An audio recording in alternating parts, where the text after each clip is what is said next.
प्यारे बच्चों, in this class we study nomenclature of organic compound कि ऑर्गेनिक कंपाउंड का जो नोमेनक्लेचर होता है, उनका जो आईयूपीएसी नेम होता है, वो हम कैसे देखते हैं। जब भी हम किसी ऑर्गेनिक कंपाउंड का आईयूपीएसी नाम देते हैं तो उसके लिए हमें पता होना चाहिए कि आपके जो फंक्शनल ग्रुप हैं वो कैसे कैसे वर्क करेंगे।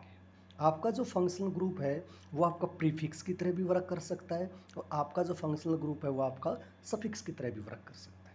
अगर आपका फंक्शनल ग्रुप प्रीफिक्स की तरह वर्क करता है तो वो हमेशा पहले यूज होता है, आगे लिखा जाता है बिफोर। और आपका अगर फंक्शनल ग्रुप सफिक्स की तरह यूज करता है तो वो बाद में लिखा जाता है, आफ्टर। क्या लिखा जाता है? आफ्टर। मान लिया कि आपका एल्केन है तो एल्केन आपका वर्क होता है हमेशा सफिक्स की तरह, तो उसके बाद में सफिक्स के रूप में क्या यूज करेंगे? एन। जैसे आपका एल्कीन है तो एल्कीन भी आपका कैसे यूज होता है? सफिक्स की तरह, तो हम क्या यूज करेंगे? ईन। एल्काइन है जैसे आपका, एल्काइन भी किस तरह यूज होता है? आपका सफिक्स की तरह, तो उसके बाद में क्या लगाएंगे? आइन। जैसे आपके हेलाइड है, हेलाइड आपके हमेशा प्रीफिक्स के रूप में यूज होते हैं, तो हम उसकी जगह क्या लगाते हैं? हेलो। जैसे मान लिया फ्लोरिन है तो फ्लोरो, क्लोरिन है तो क्लोरो, ब्रोमीन है तो ब्रोमो, आयोडीन है तो आयोडो। मान लिया आपका एल्कोहल है, अगर आपका एल्कोहल है और अल्कोहल आपका अगर प्रीफिक्स में यूज होगा तो उसकी जगह हम लिखेंगे हाइड्रोक्सी, और अगर आपका सफिक्स में यूज होगा तो बाद में लगाएंगे ओल। आपका जैसे एल्डिहाइड है, एल्डिहाइड अगर आपका प्रीफिक्स की तरह यूज होगा तो हम लिखेंगे फॉर्माइल या ओक्सो, और अगर आपका सफिक्स की तरह यूज होगा तो हम बाद में लगाएंगे अल। क्या लगाएंगे? अल। मान लिया आपका कीटोन है, कीटोन अगर आपका प्रीफिक्स की तरह यूज होगा तो उसके लगाएंगे हम ओक्सो, और आपका अगर सफिक्स की तरह यूज होगा तो वहाँ लगाएंगे ओन।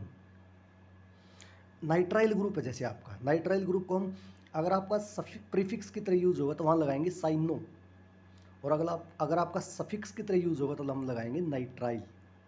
जैसे आपका इथर है, इथर आपका प्रीफिक्स की तरह यूज होता है तो हम लगाते हैं एल्कोक्सी। क्या लगाते हैं हमेशा? एल्कोक्सी। ये आपका एल्कोक्सी ग्रुप बोलते हैं। कार्बोक्सिलिक एसिड है जैसे आपका, अगर आपका कार्बोक्सिलिक एसिड प्रीफिक्स की तरह यूज होगा तो हम लगाएंगे कार्बोक्साइल, और अगर आपका सफिक्स की तरह यूज होगा तो हम लगाएंगे ओइक एसिड। क्या लगाएंगे? Oic acid. जैसे आपका एस्टर है, एस्टर अगर आपका प्रीफिक्स की तरह यूज होगा तो एल्कोक्सी कार्बोनाइल, और अगर आपका सफिक्स की तरह यूज होगा तो लगाएंगे ओएट। एसाइल क्लोराइड है आपके जैसे, तो अगर आपका प्रीफिक्स की तरह यूज होगा तो हम लगाएंगे हेलो कार्बोनाइल, और अगर आपका सफिक्स की तरह यूज होगा तो हम लगाएंगे ओएल हेलाइड। क्या लगाएंगे? ओएल हेलाइड। अगर आपका एमीन है, अगर आपका प्रीफिक्स की तरह यूज होगा तो हम लगाएंगे एमिनो, और अगर आपका सफिक्स की तरह यूज होगा तो हम लगाएंगे एमीन। एमाइड है जैसे आपका, एमाइड अगर आपका प्रीफिक्स के तरह यूज होगा तो हम लगाएंगे कार्बो ऑक्जामाइल, और अगर आपका सफिक्स की तरह यूज होगा तो हम लगाएंगे एमाइड। नाइट्रो ग्रुप है आपका, जैसे नाइट्रो ग्रुप आपका हमेशा प्रीफिक्स की तरह यूज होता है तो वहाँ लगाते हैं हम हमेशा नाइट्रो। क्या लगाएंगे? Nitro. These are the compound which are use functional group which compound या which group are use prefix and which group are use suffix. तो there is the different type of rings, different type of functional group which are used here.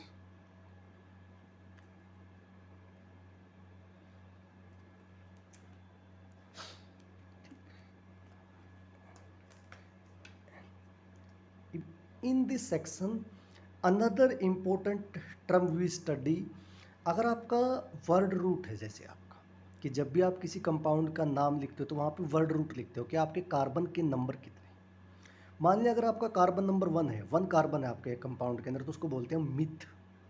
अगर आपके compound के अंदर 2 carbon है तो उनको बोलते हैं हम इथ। अगर आपके कंपाउंड के अंदर 3 कार्बन है तो हम उनको बोलते हैं प्रोप। अगर आपके कंपाउंड के अंदर 4 कार्बन है तो हम उनको बोलते हैं ब्यूट। 5 कार्बन है तो बोलते हैं पेंट। 6 कार्बन है तो हम बोलते हैं उसको हेक्ज। 7 कार्बन है तो हम उनको बोलते हैं हेप्ट। 8 कार्बन है तो हम उनको बोलते हैं ओक्ट, और 9 कार्बन हम उनको बोलते हैं नॉन, और अगर आपके 10 कार्बन हम उनको बोलते हैं डेक।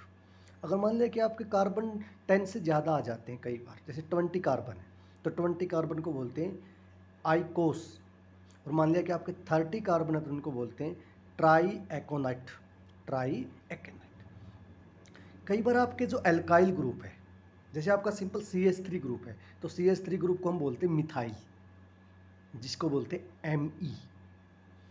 CH2 CH3 ग्रुप है, इसको बोलते हैं हम ethyl, Et। CH2 CH2 CH3 group, उसको बोलते हैं हम propyl, Pr। CH2 CH2 CH2 CH3, इसको हम बोलते हैं ब्यूटाइल, Bu। अब कई बार आपका मान लिया ग्रुप है, वो चेन की टर्म में आ जाता है, ब्रांचिंग की टर्म में। जब आपका एक कार्बन के साथ दो मिथाइल ग्रुप अटैच हो और एक हाइड्रोजन अटैच हो, तो उस ग्रुप को हम बोलते हैं आइसोप्रोपाइल। क्या बोलते हैं उस ग्रुप को? आइसोप्रोपाइल। अगर आपका इस आइसोप्रोपाइल के साथ ही एक CH2 ग्रुप और अटैच हो जाता है, तो उसे बोलते हैं आइसोब्यूटाइल। क्या बोल देते हैं उसको? आइसोब्यूटाइल। तो यहाँ तक ही इतना ग्रुप क्या था? आइसोप्रोपाइल। जैसे हमने एक ग्रुप और CH2 ग्रुप अटैच कर दिया तो उसको बोल दिया आइसोब्यूटाइल। तीसरा देखो, CH CH2 CH3 और इस CH के साथ फिर एक CH3 ग्रुप और अटैच कर दिया, तो इसे हम बोलेंगे सेकेंडरी ब्यूटाइल। क्या बोलेंगे इसको?